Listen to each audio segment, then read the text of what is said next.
All right, welcome back mga kapartners sa panibagong episode ng Kapartner Podcast at Englishan tayo ngayon. So palakpakan muna, everyone. we're, uh, we're graced by our guest today who is si Mike Valera, a radio Thank DJ, you. my classmate, a student, a businessman, and is also hosting. You're doing a lot of these stuff from before, from we first met. That's how I knew about you. You also have been into many events. What's keeping you busy now? No, There's a lot of things on Ayaw your ko plate. naman magtagalog. Kaya mo naman? So, hindi lang Yeah, maganda pakinggan. but it's fine. No, but I've been good. I mean, I'm stoked to be here, right? Ian's one of the best people I know. Incredibly bright, incredibly kind. So to be able to join you here is a pleasure. And Thanks for joining. No, for sure. And what's been keeping me busy, as you pointed out, it's a lot of events, school. We're wrapping up our thesis. I also work full time on the side, so I'm trying to manage that alongside my businesses and wedding planning, right? Right. A lot of things going on, but I consider it a huge blessing, just at least having these opportunities and these doors available for me. When I met you, I know that you're doing some radio DJ jobs as well. Yeah. Did you also have another full-time job aside from that, or that was your full-time job? At the time, that was my full time job. Okay. But you had a business on the side. I did, Well, yeah. So prior to going into radio, I was working corporate full time. Mhm. Thankfully, and I know I come from a place of privilege. I had the opportunity to pivot into a riskier career, just to do something I feel like I'm more committed to giving myself into, and that also paved the way for grad school and also allowed me to grow and focus on my businesses on the side.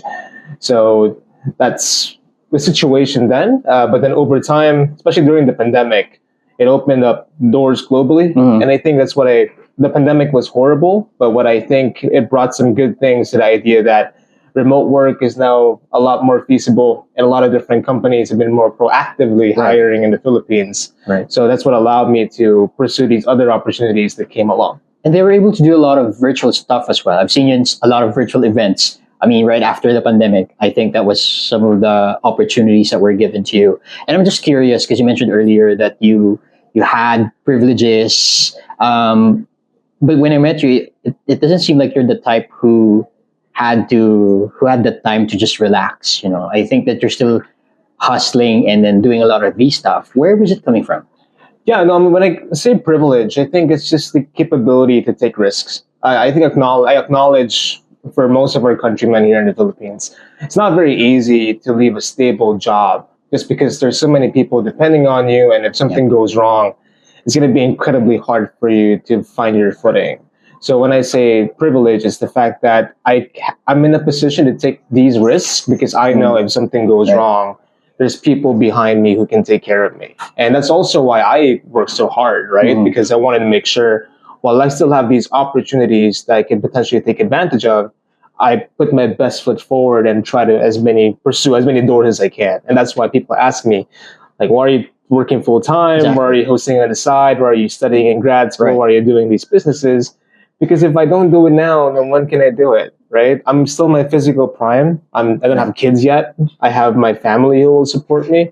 So while I have this window open and I have these opportunities to fail as many times as I can, why not give it a try? Everyone had that same mindset, like to try and fail as many times as you can. I can remember you had this food business before. I did. Is it coming from an experience from a family or relative, perhaps, that you thought maybe I can do food as well, or was it some sort of an experiment?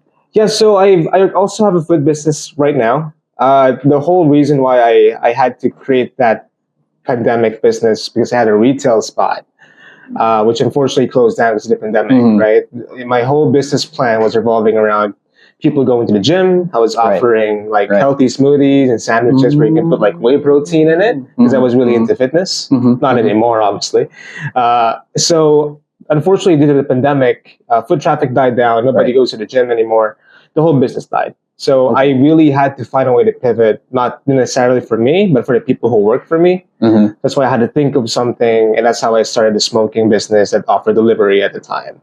But when things opened up, I realized it wasn't a sustainable thing for me. It wasn't something I was passionate about. So I eventually sold it and let that go. And I reopened my sandwich and smoothie business, which is what I'm also doing, managing right now on the side too. Still in food and beverages. Where is it coming from? I mean, did you learn it from someone you know, or I'm just curious as to why did you explore this? You're learning marketing communications. Yeah. You're doing radio hosting. And then you do food. They're not exactly in the same space if you think about it. And so I'm just curious: are you that interested to learn about many things? Is it part of what you dreamed of when you were younger? I think I just try to look for opportunities as they open up. Right. The whole reason why I reopened my food business was because in the gym I go to, a nearby retail spot opened up, and I found like this could be a viable option for us to pursue. So, I mean, I feel like if there's any business out there, it doesn't have to be food. It could be a B2B business where you supply food containers, or doesn't have necessarily to be retail or direct to consumer, right? I feel like if there's any opportunity for me to pursue, I'd like to give that a try. It just so happens that what I found available for me happened to be in the realm of food. And it doesn't hurt that I love eating. And what I do is something I'm passionate about. And, my fiance also has experience in that industry in that space too, which helped a lot. So she's helping you with this business. Yep. Wow. Absolutely. Okay. I mean, interesting and inspiring. Imagine if all people have the same mindset. I can just imagine how the economy can be. I'd like to go to your experience as radio DJ. How did it happen? Did you just try it? Anyone discover you? And it's no, I wish it was that easy, right? No, I've always loved radio. The way it started was when I was living at home before in the past. We weren't allowed to have TVs. So my main distraction was radio. Okay. So you know how people idolize like TV stars or movie action stars. I idolize radio DJs because they were the ones to listen to every night. They were the ones that kept me comfort. So I proactively pursued those opportunities. So even in college, I joined our university's radio program. I joined the student jock programs from like those big stations. And that opened doors, right? I put myself in a position to be visible. I failed a lot. It wasn't the first time I auditioned. I got the things I wanted, but that allowed me to meet the right people, allow me to get to the right doors, shake the right hands, and eventually that what allowed me to also pursue a longer career in radio. And you probably earned a whole lot of new skills too, by failing, by getting that experience, right? Who were your idols? No, a lot. I would say a big chunk of them are my mentors. Like my first stint into radio was with Wave, Sergeant Pepper, who was one of the founders, one of the founding members in Magic. Like he was such a great mentor for me. When I went to RX, there was Lexi Angeles, as well as Rico, Chico, Gino, Delamar.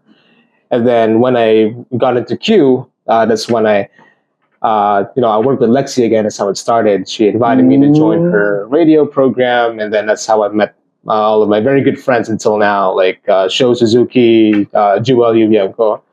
So that's really how it started, right?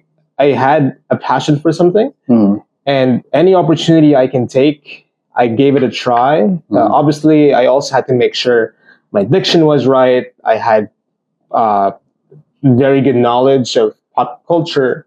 So it's not enough to want something. It's also making sure that you upskill yourself to a point that it's a no-brainer for them to choose you, because not only are you skilled, but you also have the passion that would allow you to thrive in that space or industry.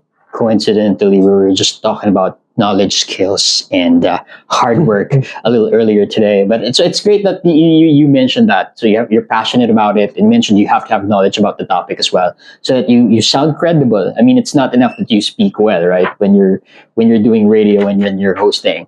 Radio and hosting seems to be, kind of in the same space. Is it something that you see yourself doing in a few more years from now? Well, now that I'm working full time in a separate job, I think it's an industry that I do as a passion project now. I'm again privileged to be in a position that I can turn down these things because there's a lot of other things that I find a lot more valuable, right? So the whole reason, to be frank, why a lot of radio DJs go into hosting is because that's how they earn money, right?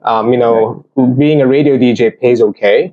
The fact that you only work 3 hours a day and then you don't bring any work home, it's a huge privilege. But because of the small hours, they're not going to pay you as much as a big 9 to 5. Right. So people do hosting, or radio DJs go into hosting because it's their primary source of money or income. Yeah, exactly. So for a lot of them, it's not necessarily something they do for fun because that they have to. I guess, again, for me, I'm very privileged to be in a position where it's something that I can choose to do because it's something I enjoy doing.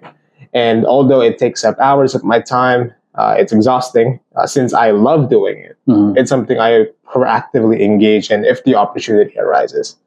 Your full-time employment now, what is it about? And what do you do for it? So I'm in SaaS. It's software as a service. I'm very privileged to be given the opportunity to work in tech sales, right? So it's the whole idea is they have a product and they want to make sure we're selling it to the right people, right? And that's actually one of the things I hope I could talk about. And I'm thankful you gave me the opportunity to be here today, is because I feel like for a lot of Filipinos, myself included, we have what we call imposter syndrome, right? We keep ourselves in this small space because we feel like we're not competent enough. And that's why I want to emphasize the importance of failure, because you have to keep on failing to know what you're missing, and you can work on that. And also knowing that it's not the end of the world if it doesn't work out, right? There's so many opportunities globally. And I feel like people need to know that all these companies in Silicon Valley, where I work, companies in Australia, companies in Europe, even in East Asia. My fiance works remote for a Singaporean ad agency. They love Filipinos because we're so good. We're so hardworking. We put in the hours. Yeah. And we feel like we're not good enough because we didn't happen to go to SMU or we didn't go to Harvard or whatever. That doesn't matter, right? As long as you put yourself in a position to have the necessary skills to be qualified for certain roles, apply for as many as you can. There's so many open opportunities out there that allow you to work remote. I know certain controversial CEOs aren't very fond about the idea of remote work, but there's so many companies globally that are hiring for Filipinos because they know about the talent that we have and what we can do. And trust me, as great as a lot of Filipino companies are, it is life-changing if you have the opportunity to go outside your comfort zone and work at a company that compensates you fairly, especially to the rates that they earn globally. Right. And you're seeing this SaaS company being able to contribute to how the Philippine economy can grow through remote work. Is that what you're saying? Yes. No, absolutely. I feel like obviously more income coming in, but I think it's also an opportunity to empower a lot of our Filipino workers, right? I think what I've seen a huge trend is now is like the concept of being a digital worker. And again, it's one of the things that the pandemic brought in. Like when I talked to my company, when I interviewed like 2 years ago, I asked them what made them decide to give us a try. And they said, we've noticed that during the pandemic, you don't need to be in an office to be effective. And that's what allowed them to outsource and go acquire legitimate talent globally. Okay. And I want to bring that up because I don't think a lot of Filipinos know there's so many opportunities out there. It's going to be scary because obviously it looks intimidating that it's from an international company or, it's a lot of people are applying. But if you don't give it a try, you don't put your best foot forward, you're never going to find out if you got what it takes. And more often than not, you do have what it takes. Yeah, but don't you think it's a little bit gate kept? I don't know how to say that, or perhaps if that's the right term. But is it available? Is the opportunity available for many or for most of the Filipinos, or is it just limited to those who know about it? Most likely know about it through channels like us that are very exposed to fintech or financial technology. No, that's a good point. I mean, to be honest, again, I come from a place of privilege, but again, I also want to emphasize prior to working in this industry and tech, I was in radio. It's an entirely different pivot that I had to justify and I had to overcome a lot of hurdles to prove that I did belong in that space. But you're absolutely right. I'm not going to say it's going to be easy. The fact that some people have the privilege to have degrees from certain universities that they can take these risks. It's something I'm very lucky to have, that I know a lot of people. You have both the blue and the green. Yes. And I know not a lot of people really have the opportunity to.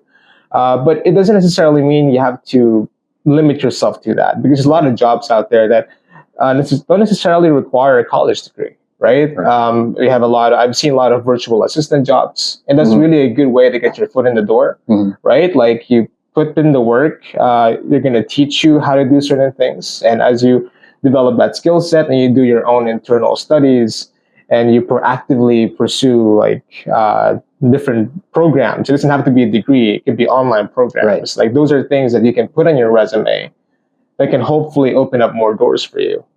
And I think you're right in Filipinos and us being really good about it. I mean, the VA stuff. There's a lot of Filipinos that are really skilled in that area, and so I think your point is, if you really want it, you could really explore and see, where these skills will take you. Just have to look probably more carefully or more thoroughly where these opportunities are. What's next in your journey? What are you intending to explore further? No, that's a good question. It's I just hit my 2 year mark in the company I'm currently working in, so I'm hoping I get the Congrats! opportunity. Thank you. Congrats! There's a different measurement of tenure in these fintech companies. I believe it's shorter, as they say. Yes. When you're in I have to say, working in a startup Right. is a whole different animal. Exactly. Things change a mile a minute. So thankfully, the company is scaling and growing to the point that I also see myself continuing to thrive there. So hopefully that continues on. Hopefully the businesses I built also continue to grow. We're able to achieve our goals. And on a personal level, I'll be having my wedding in November. So a lot of things going on, and hopefully I can march for graduation early next year. So it's after your wedding. After the wedding. So that's why again I encourage you all to try and fail, right? Like I wouldn't be in the position I am today if I didn't proactively give this a shot and gave things an opportunity. It's not always going to be easy. I've failed so many businesses. I've lost so much money. But that's what allowed me to know what I know now, and hopefully continue to thrive based on the information that I've learned over these failures. And that's why it's funny. I do generally think when you fail, you gain so much more than if you won, because it gives you so much knowledge on what you can do next, so you can catapult yourselves to different stratospheres and levels. Especially if you failed after making a lot of calculations. Yeah. Because then you've already, discovered a lot of things, and yet you still fail. That means that there's still a lot of things that you can look into. I want to go back to your business before we close. What would be the biggest challenge you think you've encountered as a businessman, as an entrepreneur? I would say the fact that there's people that are depending on you. Yeah. Right? Like, even if you're tired, if you just want to close it down, like, you can't. It's easier to close it down, isn't it? I mean, it's tempting, right? Like, you're exhausted, you're like, oh, we're in the red this month. I know, but if there's people that are depending on their, salaries, their insurance, their benefits. But that's also one of the things that I think helps entrepreneurs become so motivated. And the same concept of having a family, right? When you know that there's so much more people that are depending on you, you push yourself a little bit more because you want to make sure you can continue to empower and help them out. And being an entrepreneur, one of the most difficult things about that is just the fact that there's people there that will depend on your success. And there's a lot of pressure, right? Because if you fail, either you try to create something else, which I did during the pandemic to continue to support them, or you close it and then they lose their jobs, they lose their source of income.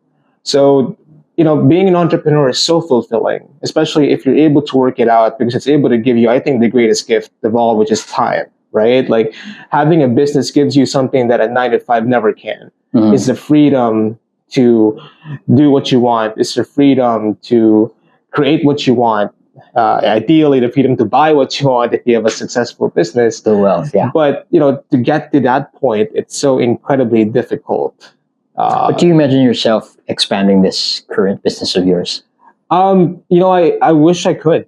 We have 2 locations now. It's thankfully, thriving. But it's also very important. I feel like if there's any aspiring entrepreneurs here, to also have good people around you, because I have a full-time job. As much as I want to make sure I can put my eye and attention on these businesses, I have to make sure I also prioritize my other commitments. But it's if you have people around you that you can trust, that can help you scale and grow the business, you get that helping hand to hopefully see more success. How do you know who to trust? Oh, that's a good question.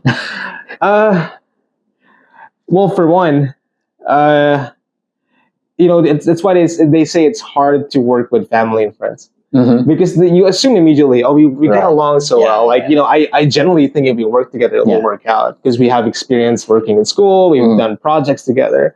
But it's an entirely different thing when there's money involved. Right.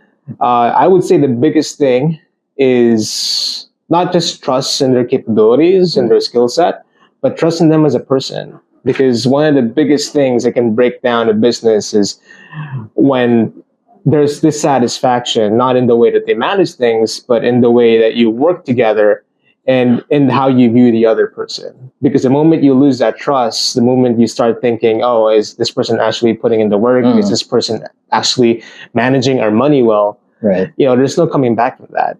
And you're always going to have that. It's like when somebody cheats on you, right? You're always going to have that thing in the back of your mind, like, are they going to do it again? All right. So it's going to be very important that if you're going to be working with somebody, they're a person who's not only competent in the things that you're not good at.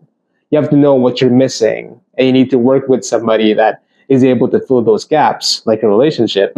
But you also trust them as a person because skills you can learn, but the way you work together is something that would be the foundation of your business. It's a totally different dynamic. For example, you're working with a family or a friend. It's totally different, right? Yeah. It's a different dimension altogether.